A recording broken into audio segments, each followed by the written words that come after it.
Welcome to special marathon war zone with me Chakravarthi. Bharat పాకిస్తాన్ల మధ్య ఇక యుద్ధమేనా? దొంగ దెబ్బతీసిన పాక్కు భారత్ ధీటుగా సమాధానం ఇస్తోందా? సరిహద్దు దాడులతో భారత్ యుద్ధానికి సిద్ధమైందా? ఒకవేళ యుద్ధం తప్పనిసరి అయితే ఏ ప్రాంతాల్లో ఎఫెక్ట్ ఉంటుంది? భారత్ పాకిస్తాన్ల మధ్య వార్ జోన్లు ఎక్కడెక్కడున్నాయి? Let's watch the story.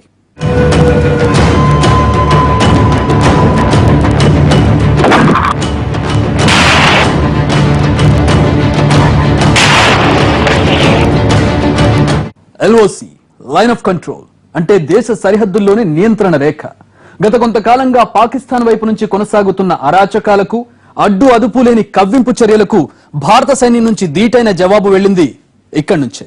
మరో పనేమీ లేనట్లు ఏళ్లుగా సరిహద్దుకు ఆవల కుట్రలు చేస్తూ ఉగ్రమూకల చేతికి ఆయుధాలిచ్చి పాక్ ఎంత విద్వేషాన్ని నూరిపోస్తున్నా మహాత్ముడిలా సహనంగా ఉంటూ వచ్చింది భారత్. కానీ సహనానికైనా ఓ హద్దుంటుంది. యుద్ధోన్మాదంతో ఊగిపోతూ చెలరేగిపోతున్న పాకిస్తాన్ కి బదులు చెప్పాల్సిన సమయం ఆసన్నమైంది. అందుకే భారత్ కన్నెర చేసింది. అవసరమైతే మూడో కన్ను కూడా తెరుస్తాననే సంకేతాలు ఇచ్చింది.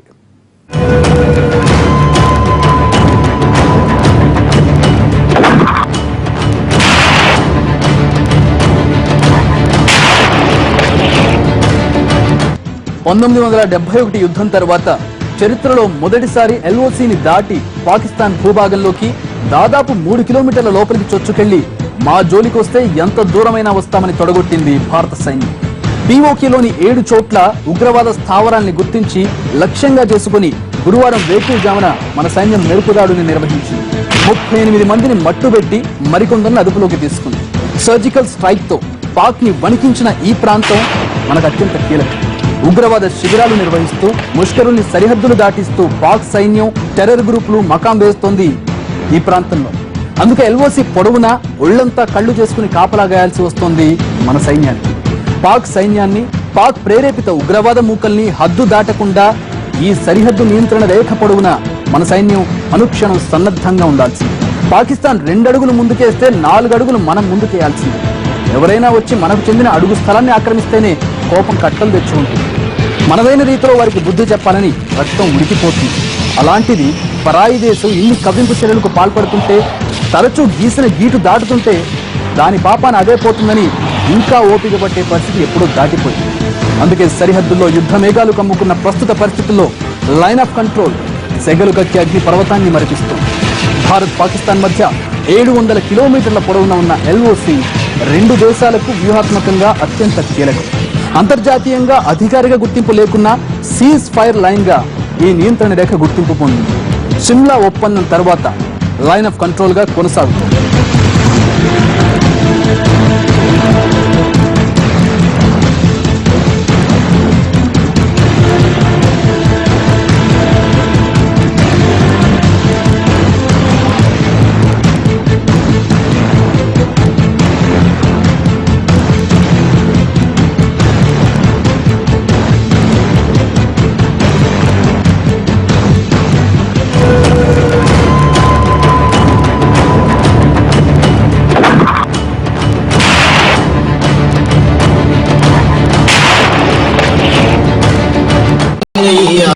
వాఘా భారత్ పాకిస్తాన్ దేశాల సరిహద్దు ఇది. 2 దేశాల మధ్య ఉద్రిక్త పరిస్థితులు ఏర్పడిన తరువాత భారత సైన్యం హై అలర్ట్ ప్రకటించింది. పాకిస్తాన్ కవ్వింపు చర్యలకు దిగే అవకాశం ఉండడంతో వాఘా బోర్డర్లో ప్రతిరోజు 2 దేశాల మధ్య జరిగే సైనికుల రీట్రీట్ విన్యాసాల్ని రద్దు చేశారు.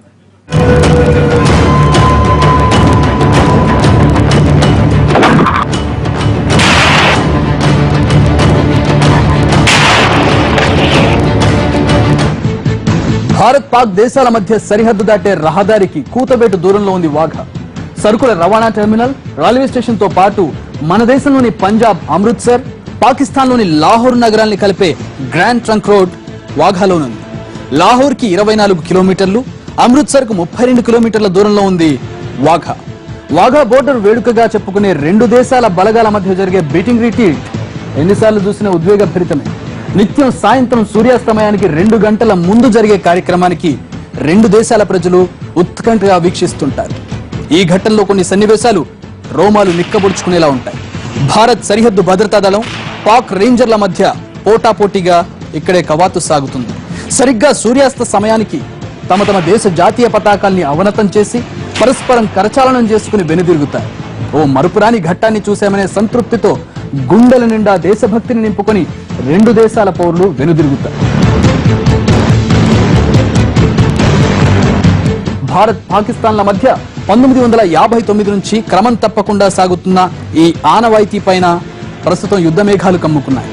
భారత్ పాకిస్తాన్ మధ్య 553 కిలోమీటర్ల మేర సరిహద్దు ఉంది. ఎప్పుడు యుద్ధం వచ్చినా పంజాబ్ సరిహద్దే కీలకం.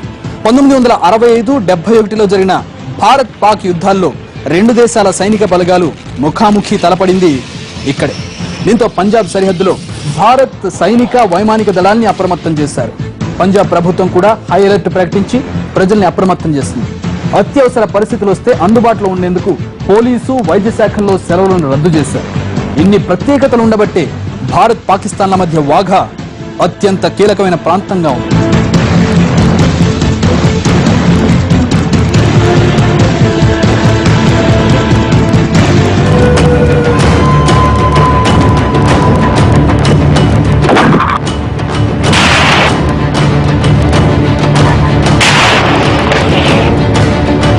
గిల్గిట్ బాల్టిస్తాన్ ఇది పాకిస్తాన్ కి చెందిన అడ్మినిస్ట్రేటివ్ టెరిటరీ. ఆజాదీ కాశ్మీర్ కి దక్షిణం వైపున ఉంటుంది. పడమట ఖైబర్ పాఖతున్ఖ్వా, ఉత్తరాన ఆఫ్ఘన్ కి చెందిన వాఖాన్ కారిడార్, తూర్పు ఈశాన్యంలో చైనాకు చెందిన జిన్జాంగ్ ఉంటాయి. జమ్మూ కాశ్మీర్ కి ఆగ్నేయంలో ఉంటుంది గిల్గిట్ బాల్టిస్తాన్. ఇన్ని రకాలుగా అంతర్జాతీయ సరిహద్దులను కలిగి ఉండడంతో గిల్గిట్ బాల్టిస్తాన్ నుంచి పాకిస్తాన్ దాడులకు తెగబడే అవకాశం ఉంది.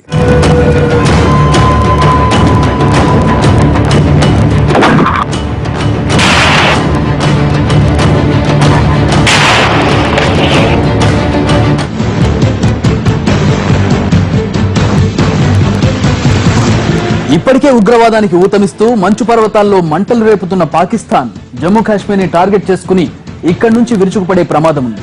చైనా పాకిస్తాన్ ఎకానమిక్ కారిడార్ లో గిల్గిట్ అత్యంత కీలకం. భౌగోళికంగా మన భూభాగంలో ఉండాల్సిన ఈ వ్యూహాత్మక ప్రాంతాన్ని పాకిస్తాన్ గతంలో దురాక్రమించింది. చైనా సాయంతో ఈ ప్రాంతంపై పట్టు బిగించాలనుకుంటోంది. పర్వత శ్రేణుల్లో ఉన్న అందమైన ప్రాంతం ఇది.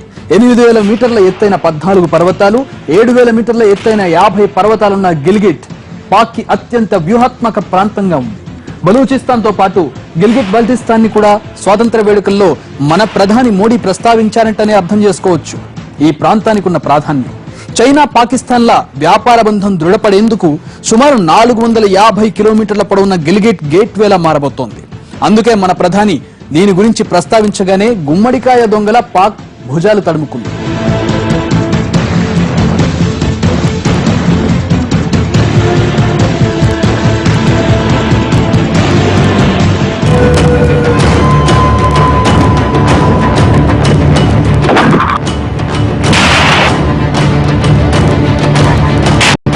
యుద్ధం వస్తే దేశ రాజధాని ఢిల్లీ పరిస్థితి ఏంటి? పాకిస్తాన్ చేతుల్లో ఉన్న క్షిపణులు మన భూభాగంలోని ఏ నగరాలపై గురిపెట్టగలవు?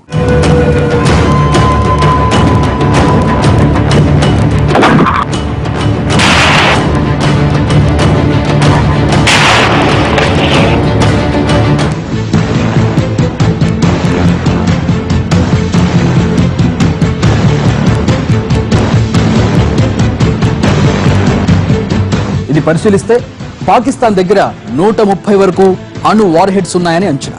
పాకిస్తాన్ దగ్గర ఉన్న అణ్వస్త్ర సహిత మధ్య శ్రేణి హతాఫ్ క్షిపణులతో భారత్లోని 4 ప్రధాన నగరాలైన న్యూఢిల్లీ, ముంబై, బెంగళూరు, చెన్నై నగరాల్ని గురిపెట్టగలదని అంచనా ఉంది. అలాగే పాక్ ఘోరీ క్షిపణులు 1300 కిలోమీటర్ల దూరాన్ని చేరుకోగలవు. అంటే ఢిల్లీ, జైపూర్, అహ్మదాబాద్, ముంబై, పూణే, నాగ్పూర్, భోపాల్, లక్నోలు దాని రేంజ్ లో ఉంటాయి. పాక్ దగ్గరున్న షహీన్ 2వ రకం క్షిపణులు 2500 కిలోమీటర్ల లక్ష్యాల్ని ఛేదించగలవని అంచనా. స్వల్ప శ్రేణి జగ్నవి క్షిపణులకు 270 నుంచి 350 కిలోమీటర్ల దూరంలోని లక్ష్యాలపై గురిపెట్టగలిగే సామర్థ్యం ఉంటుంది. అంటే ఢిల్లీ, లూధియానా, అహ్మదాబాద్ శివార్లన్నమాట. ఇంకా షహీన్ 1 క్షిపణుల రేంజ్ 750 కిలోమీటర్లు. ఇవి లూధియానా, ఢిల్లీ, జైపూర్, అహ్మదాబాద్లని లక్ష్యంగా చేసుకోగలవు. మొత్తంగా పాకిస్తాన్లోని అన్ని క్షిపణులకు అత్యంత దగ్గరి టార్గెట్ దేశ రాజధాని ఢిల్లీని. అందుకే హైలైట్ గా ఉండాల్సిన నగరాల్లో ఢిల్లీ అత్యంత ప్రధానమైనది. దేశ రాజధాని కావడంతో ఢిల్లీని పాక్ పన్నాగాల నుంచి రక్షించుకోవడం మన బలగాల ముందున్న అతిపెద్ద సవాల్.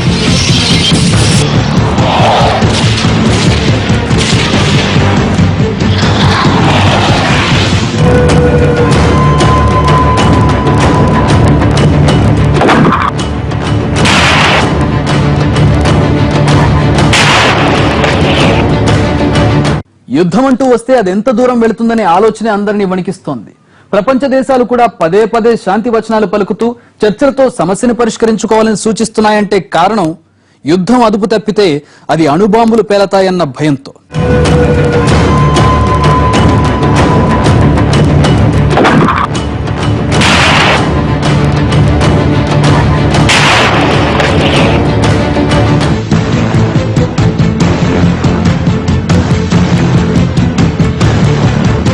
రెండు దేశాల్లోనూ అణుబాంబులున్నాయి. అనివార్యమైతే అత్యాధునిక ఆయుధాల సరసన అవి కూడా చేరిపోతాయి. రెండు దేశాలు ఒక్కొక్కటి 15 కిలో టన్నుల హిరోషిమా అణుబాంబుతో సమానమైన దాదాపు 100 అణ్వస్త్రాలను ప్రయోగిస్తే ఈ భూగోళాన్ని రక్షిస్తున్న ఓజోన్ పొరలో సగం నాశనం అయిపోతుంది. అదే జరిగితే శీతాకాలం ఋతుపవనాల్ని దారుణంగా దెబ్బతీస్తుంది. ప్రపంచవ్యాప్తంగా వ్యవసాయ వినాశనానికి ఈ తరహా యుద్ధం కారణమవుతుంది. అంత దూరమే వస్తే అది మరో ప్రపంచ యుద్ధానికి దారితీసినా ఆశ్చర్యపడాల్సిన పని లేదనేది కొందరి వాదన. అందుకే యుద్ధం విషయంలో అందరూ అంతగా ఆందోళన పడుతోంది. అణుబాంబులను ప్రయోగించే పరిస్థితే వస్తే ఆ నష్టం అపారం. దశాబ్దాల పాటు పూడ్చుకెళ్లినంత ప్రాణ ఆస్తి నష్టాలు సంభవిస్తాయి. భావి తరాలు కూడా వీటికి మూల్యం చెల్లించాల్సి వస్తుంది. అణుదాడులే జరిగితే రెండు దేశాల్లో తొలి వారంలోనే ప్రాణ నష్టం 2 కోట్ల దాకా ఉంటుందని అంచనా.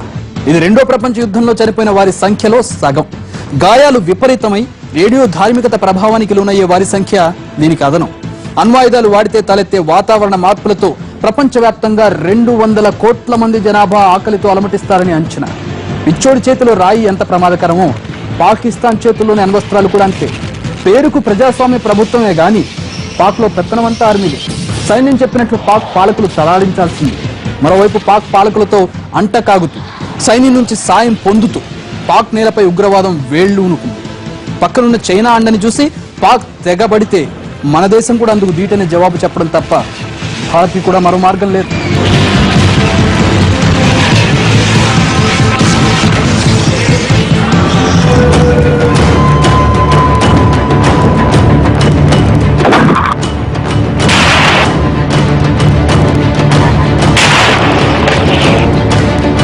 ఇప్పటి వరకు ఇండియా పాకిస్తాన్ దేశాల మధ్య జరిగిన యుద్ధ రికార్డులను పరిశీలిస్తే డైరెక్ట్ వార్ అయినా పరోక్ష యుద్ధమైనా అది కార్గిల్ అయినా కాశ్మీర్ సరిహద్దైనా any place sole winner Bharat.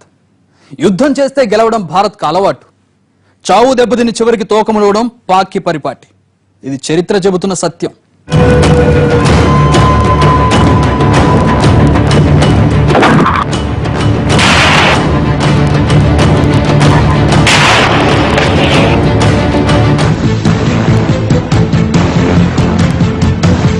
ఇప్పటికి 2 ప్రత్యక్ష యుద్ధాల్లో పాకిస్తాన్ ఘోరంగా ఓడిపోయింది. కింద మీద పడి దొంగతనంగా కార్గిల్ శిఖరాన్ని ఆక్రమించుకునే ప్రయత్నం చేసినా అక్కడి నుంచి భారత సైన్యం ఎత్తి కొడితే ఆ సౌండ్ కి ఇస్లామాబాద్ షేక్ అయింది. తోక ముడిచి వెనక్కి వెళ్లిన పాక్ సైన్యం మళ్లీ గుంటనక్కలతో కలిసి సరిహద్దుల్లో గోతులు తవ్వడం మొదలుపెట్టింది. సర్దుకుపోయేవాడికి సహనం నశిస్తే పరిణామాలు ఎలా ఉంటాయి ఇప్పుడు రుచి చూస్తోంది. నిజానికి ఇండియా ఎప్పుడూ యుద్ధం కోరుకోదు. ఆ సహనాన్ని అలుసుగా తీసుకుని అవతలోడు ఎగిరెగిరి పడుతుంటే మాత్రం తొక్కి పట్టి నార తీస్తుంది. అది ఎలా ఉంటుందో చాలా సందర్భాల్లో పాకిస్తాన్ రుచి చూసింది కూడా. అయినా అన్నీ వదిలేసి మరోసారి ఉగ్రవాద మూకల్ని ముందుకు నెట్టి వెనకుండి డ్రామా ఆడబోయింది. కానీ సహనానికి హద్దు ఉంటుంది. యూరిలో జరిగిన దొంగ దాడికి అన్యాయంగా 19 మంది సైనికుల్ని పొట్టన పెట్టుకున్నాక కూడా బుద్ధి చెప్పకుండా అతి మంచితనం ప్రదర్శించడం అంత మంచిది కాదని డిసైడ్ అయింది ఢిల్లీ నాయకత్వం. సర్జికల్ స్ట్రైక్స్ తో పాక్ పాలకుల దిమ్మ తిరిగిపోయింది. గట్టిగా మాట్లాడితే ఉగ్రవాదం ముద్రపడుతుంది. అలాగని ఊరికే ఉండలేదు. ఉండే రకం కూడా కాదు. ఆ విషయం తెలుసు గనకనే అన్ని విధాలా సిద్ధమైంది ఇండియన్ ఆర్మీ. తేడా జరిగితే క్షణాల్లో అటువైపు వెళ్లి పాక్ తోలు వలిచేందుకు సర్వం సన్నద్ధమైంది. అలా జరిగిన పక్షంలో భారత్ దగ్గర పృథ్వీ అగ్ని క్షిపణులున్నాయి. ఐఎన్ఎస్ అరిహంత సబ్మెరైన్ నుంచి 15 సాగర క్షిపణుల్ని భారత్ ప్రయోగించగలదు. ఇస్లామాబాద్, రావల్పిండి, లాహోర్, కరాచీ, నౌషిరాలోని సైనిక ప్రధాన కార్యాలయం సహా పాకిస్తాన్లోని ఏ భాగానైనా ఛేదించగల సామర్థ్యం గలదు. అగ్ని క్షిపణులు 2000 కిలోమీటర్ల దూరాన్ని చేరుకోగలవు. ఇవి లాహోర్, ఇస్లామాబాద్, రావల్పిండి, పెషావర్, ముల్తాన్, కరాచీ, క్వెట్టా, గ్వదర్ నగరాన్ని లక్ష్యం చేసుకునే సత్తా అగ్ని క్షిపణులకు ఉంది. ఈ నగరాల గుండె చెదిరితే పాక్ వెన్ను విరిగినట్టు.